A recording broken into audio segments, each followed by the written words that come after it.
Hi dears.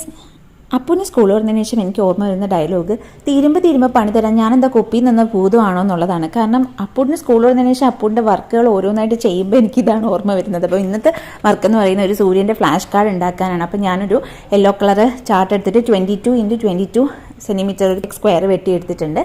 എന്നിട്ട് അതിനെ ഒരു പ്രത്യേക ഷേപ്പിൽ മടക്കുന്നുണ്ട്. ഈ മടക്കിയിട്ട് വെട്ടാനായിട്ട് ഞാൻ നോക്കിയിട്ട് എനിക്ക് വെട്ടാൻ പറ്റുന്നുണ്ടായിരുന്നില്ല. അപ്പോൾ ഞാൻ എൻ്റെ ഹസ്ബൻഡ് സഹായം തേടി. പക്ഷേ വെട്ടാൻ വന്ന ഹസ്ബൻഡിനായിരുന്നു അപ്പൂട്ടൻ ഫുൾ ക്രെഡിറ്റ് കൊടുത്ത്. എൻ്റെ അച്ഛയെ കഷ്ടപ്പെട്ട് വെട്ടി തന്ന ചാർട്ട് പേപ്പർ എന്ന് പറഞ്ഞിട്ടാണ് അപ്പൂട്ടിന് ഇതിൽ പറയുന്ന ഡയലോഗ്. ശരിക്കും അത് കേട്ടപ്പോൾ സങ്കടം വന്നു കേട്ടോ. അതുകൊണ്ട് ഞാനൊരു 6 സെൻറ്റിമീറ്റർ ഡയമീറ്ററുള്ള സർക്കിൾ വെട്ടിയെടുക്കുന്നുണ്ട്. എന്നിട്ട് ഇതിൻ്റെ സെൻറ്റർ പോർഷനിലായിട്ട് ഇതിനെ ഫെവിക്കോൾ വെച്ചിട്ട് ഫിക്സ് ചെയ്ത് കൊടുക്കുന്നുണ്ട്. എന്നിട്ട് ഞാൻ അതിലേക്ക് ചെറിയൊരു സ്മൈലി ഫേസ് വരയ്ക്കുകയാണ്. അപ്പോൾ ഇതായിരുന്നു ഇന്നത്തെ വർക്ക്. എൻ്റെ ചാനൽ ആദ്യമായിട്ട് ആരെങ്കിലും കാണുന്നുണ്ടെങ്കിൽ സബ്സ്ക്രൈബ് ചെയ്യാൻ മറക്കരുത്. ഈ വീഡിയോ ഇഷ്ടമായി തീർച്ചയായും ലൈക്ക് ചെയ്യണം, ഷെയർ ചെയ്യണം, കമൻറ്റ് ചെയ്യണം.